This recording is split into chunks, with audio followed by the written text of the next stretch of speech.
Hello guys, it's me Muniba and welcome to Muniba's kitchen. तो आज हम बनाएंगे जी गार्लिक मैश्ड पोटैटोज़, जो कि थैंक्सगिविंग की एक साइड डिश है। और सिर्फ थैंक्सगिविंग के लिए ही नहीं, आप इसे डिनर के लिए किसी भी टाइम बना सकते हैं। इसको बनाना बहुत ही आसान है, तो चलिए स्टार्ट करते हैं।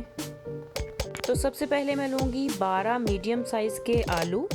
आपने इसके लिए येलो वाले आलू इस्तेमाल करने हैं, जो कि जल्दी पक जाते हैं और पकने के बाद अंदर से सॉफ्ट रहते हैं। तो सबसे पहले आप इसे अच्छी तरह से धो लीजिए और उसके बाद छीलना स्टार्ट कीजिए। और अगर इन आलूओं के ऊपर कुछ डार्क स्पॉट्स हैं तो उनको छीलने से पहले उतार लीजिए।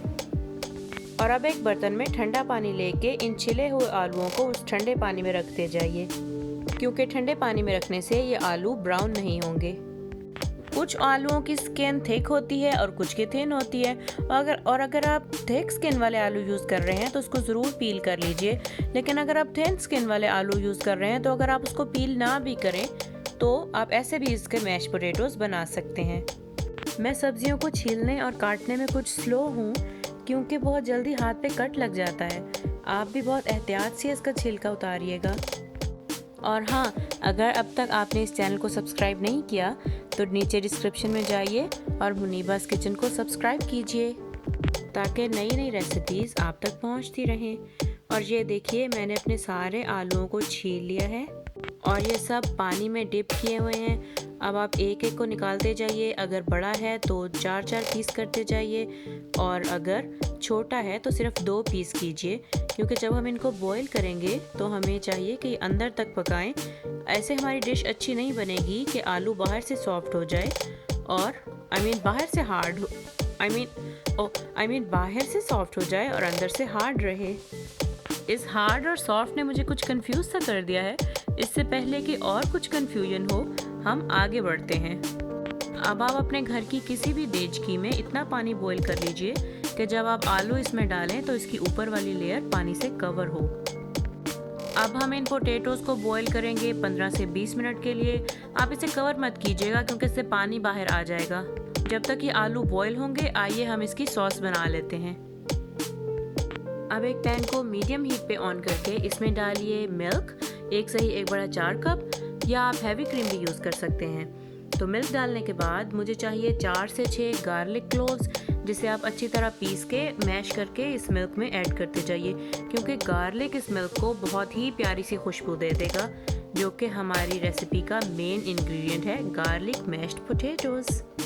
तो इसमें लहसुन ऐड करने के बाद इसको मिक्स कर लीजिए और पकने दीजिए। और दूसरी तरफ हमारे आलू बॉईल हो गए हैं। अब मैं इसे छान लूँगी और आप सारा पानी इसमें से निकाल दीजिएगा कि कुछ पानी रह ना जाए। और ये आलू मैं आपको तोड़ के दिखाती हूँ, ना ये ज़्यादा हार्ड है और ना ही ज़्यादा सॉफ्ट हो गया है। अब इन आलूओं को एक बड़े बर्तन में निकाल लीजिए। और अब से आगे जितना भी काम है वो हमने जल्दी जल्दी में करना है, इन आलूओं के ठंडा होने से पहले। तो इन्हें किसी चम्मच से या मिक्सर से अच्छी तरह से मिक्स कर लीजिए। अभी ये हॉट ही हैं और इसी पॉइंट पे हम इसमें ऐड करेंगे अपना मिल्क, जो कि हमने पकाया है गार्लिक डाल के। ये मिल्क इन आलूओं को बहुत ही सॉफ्ट कर देगा और आपको इसको पीसने में भी बहुत आसानी होगी। मैं इसके लिए हैंड मिक्सर का इस्तेमाल करूँगी। आप चाहें तो इसे किसी ग्राइंडिंग मशीन में भी डाल सकते हैं, क्योंकि हैंड मिक्सर से ये अच्छी तरह मिक्स भी हो जाते हैं और हमें इस बर्तन से भी ये बाहर नहीं निकालने पड़ेंगे। आप इसे 2 से 3 मिनट के लिए सिर्फ मिक्स कीजिएगा, क्योंकि हम ऐसा नहीं चाहते कि इसका अपना कोई टेक्सचर ना रहे और ये बिल्कुल ही सॉफ्ट हो जाए।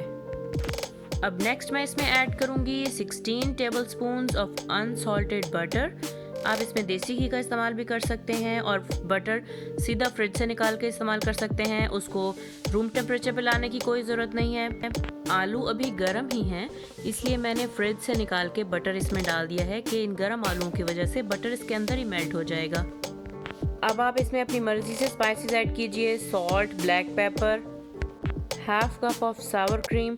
और अगर सावर क्रीम की रेसिपी आपको नहीं पता तो मैं नीचे डिस्क्रिप्शन बॉक्स में दे रही हूँ, वहाँ जाइए, अपनी सावर क्रीम बनाइए और इन मैश पोटैटोज़ में डालिए जी। तो अब मैं इसे फाइनल डिश में डालती हूँ और ऊपर से कुछ डेकोरेट करती हूँ। तो सबसे पहले थिनली स्लाइस्ड बटर मैं अपनी पूरी डिश के ऊपर लगा दूँगी, ताकि सर्व करते हुए जैसे ही मैं इसे गर्म करूँ ये बटर इसमें मेल्ट हो जाए और बहुत ही प्यारा लगे। अब आप कुछ हरा धनिया काट के इसके ऊपर लगा दीजिए। जी तो मुनीबाज़ किचन में आज की डिश थी मैश पोटैटोज़। कैसी लगी कमेंट्स में ज़रूर बताइएगा।